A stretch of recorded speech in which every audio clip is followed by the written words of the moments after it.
Bonjour à tout le monde. Donc, je fais cette vidéo pour la correction du laboratoire 12. Comme ça, vous allez avoir une vidéo euh, de la correction. Donc, nous avons ici besoin de notre DC et notre machine client. Et c'est un laboratoire de voir les connexions à distance. Donc, pouvoir se connecter à distance du client au DC avec le remote desktop. Donc, la première question ici, c'est de configurer le bureau à distance sur le DC. Donc, on dit d'ouvrir une session sur votre DC avec le compte administrateur. Donc, je suis connecté comme administrateur sur le DC. Par la suite, on dit de vérifier le pare-feu Windows et assurez-vous que le mode desktop est activé sur tous les profils. Donc, je vais ouvrir le firewall comme ceci. Je vais dans Allow an app or future through firewall et je vais aller chercher ici le mode desktop. Donc c'est par ordre alphabétique. Donc je cherche dans les R ici. Donc je vois ici le mode desktop. Donc il n'est pas autorisé. Donc je vais juste le sélectionner et je vais autoriser sur les trois domaines. Une fois que je fais ceci, je clique sur OK et je peux fermer maintenant cette fenêtre. Par la suite, il faudra activer le bureau à distance dans le panneau de configuration. Donc vous pouvez faire ceci à travers la configuration du système, donc propriété ici, et vous pouvez dans Change Settings, vous pouvez aller dans Remote ici, et je peux dire Allow Connection to this computer, et je peux aussi Select Users pour voir c'est qui les utilisateurs qui ont accès. Donc nous on veut seulement administrateur, donc par défaut administrateur ici a déjà les accès, donc je peux dire seulement faire OK, appliquer et cliquer sur OK. Donc une fois ceci est fait, donc je me suis assuré que l'utilisateur fait partie de la liste. Donc je peux aller maintenant sur le client et essayer de me connecter à distance sur mon DC. Donc je vais mettre mon DC à droite, comme ceci, et je vais avoir mon client ici.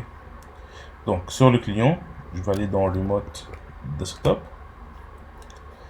Et il faudra que je mette l'adresse IP de mon DC. Donc pour ceci, je dois ouvrir le CMD. Je peux faire IP config. Donc c'est 172 0 255. Ah, désolé, je tape dans la mauvaise fenêtre. Donc, ici 172 0 255 190. Et je clique sur Connect. Donc là, il me demande donc je peux faire More Options juste pour vous montrer comment, parce que je me suis déjà connecté avec le compte. Donc pour taper le username, il faut taper votre nom de domaine, donc NAD Lab / administrateur, donc dans l'utilisateur sur lequel je vais me connecter, et le mot de passe de cet user, donc admin-123. Et je clique sur OK. Par la suite, il va me demander d'accepter la connexion et le certificat. Donc je clique sur Yes. Et maintenant, je me suis connecté sur le serveur. Donc je suis sur le serveur et la session ici a été logout parce que je peux pas être connecté en remote desktop et sur le DC en même temps. Donc c'est une connexion à la fois. Donc je peux fermer ceci. OK. Et maintenant je peux rouvrir cette session là ici sur le serveur. Désolé. Admin-123. Et maintenant je suis connecté sur le serveur. Revenons au laboratoire.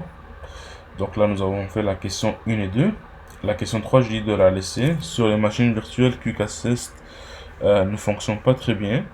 Mais vous pouvez tester ça avec vos machines personnelles. Ça fonctionne très bien sur les machines personnelles. Mais pour une raison que j'ignore, les machines virtuelles Quick Assist ne fonctionnent pas. Par la suite, ici on vous demande de faire de la gestion à distance avec la console MMC. Donc le but de cette question-là, c'est de pouvoir contrôler les services qui roulent sur le client à travers le MMC du serveur. Comme ça, je ne dois pas me connecter genre sur la machine pour être capable d'effectuer les tâches. Et pour ce faire, il faudra qu'on ouvre quelques ou qu'on change quelques règles du pare-feu. Donc on va créer des nouvelles qui vont autoriser le MMC à se connecter à cette machine. Donc vous pouvez taper wf.mmc MSC pour avoir le firewall, et on va aller dans Inbound Rules. On va cliquer sur action et nouveau. Donc là le type ça doit être programme, le type on dit. On peut cliquer sur next. Par la suite on va rentrer le path. Donc vous pouvez rentrer le path ici, donc c'est signe de dollar, système root, signe de dollar, backslash système 32 backslash encore mmc.exe. Ceci, et je tape sur next.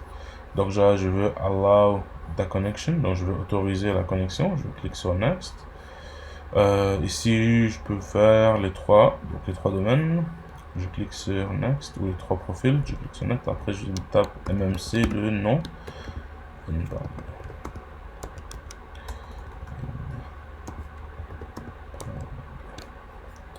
Et je clique sur finish. Et là il faudra faire une nouvelle aussi. Donc c'est pour les services, donc l'autre c'était pour MMC, donc là c'est pour les services. Donc next, encore une fois signe de dollar, système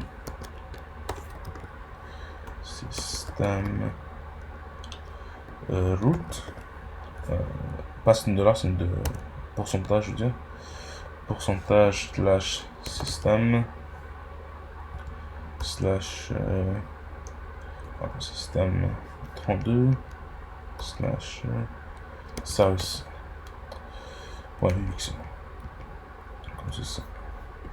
Et je tape sur next, allow this connection, les trois profils, next, le nom sera services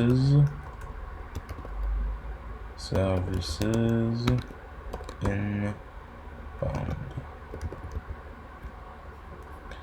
Je clique sur finish, et maintenant j'ai mes deux règles qui ont été ajoutées. Donc maintenant ici on vous dit d'aller sur le serveur. Donc je vais ouvrir le serveur. Ici, c'est ici mon serveur. Sinon le déplacer à gauche. Voilà. Donc sur le serveur, on dit d'accéder à la console MMC. Donc on se rappelle, MMC, il faudra l'ouvrir avec le cmd, donc mmc.exe. Par la suite, on va donc ajouter un snap-in, donc new file, new add remove snap-in.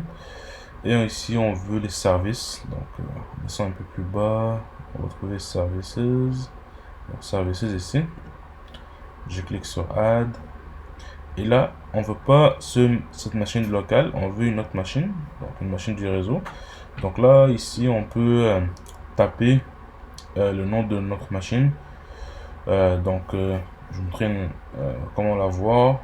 Donc, vous faites sur la machine client, vous pouvez aller sur this PC. Donc this PC, faites un clic droit, propriété, et vous allez avoir ici le full name computer. Donc celui-là ici. Donc moi il s'appelle examen. Donc examen 2-18.168.nadlab.local, et je clique sur finish. Par la suite, donc je vais encore mettre ça ici. Je peux cliquer sur OK. Et maintenant, j'ai les services qui sont en train de rouler sur mon client sans que je sois connecté au client pour les voir. Et ici, on dit juste de redémarrer un service. Donc print. Ça, print Explorer ici. Donc, on fait clic droit et faire un restart pour le redémarrer. Et si vous remarquez, si je vais sur le client, je ne vais pas avoir de message comme quoi que le service a été redémarré. Rien ne va apparaître. Donc, le client ne va rien ressentir lorsque je suis en train de faire des changements des services ou redémarrer des services lorsqu'il est en session. Donc, pourquoi c'est quoi un des bénéfices de ce site, c'est que je peux faire des changements au PC sans que le client soit déconnecté, donc sans que je sois connecté physiquement à la machine ou en remote desktop. Je peux faire des changements sur la machine sans interruption au client. Donc, ceci est la correction du laboratoire numéro 12. Donc, si vous avez des questions, n'oubliez donc vous pouvez me contacter par Teams ou par courriel. Et ceci va être inclus aussi, donc le remote desktop, comment est-ce qu'on a ajouté les services ici, ça est inclus dans l'examen. Donc, si vous avez des questions, encore une fois, n'hésitez pas à me contacter par Teams ou par courriel. Passez une belle journée et on se voit la semaine prochaine. Merci et au revoir.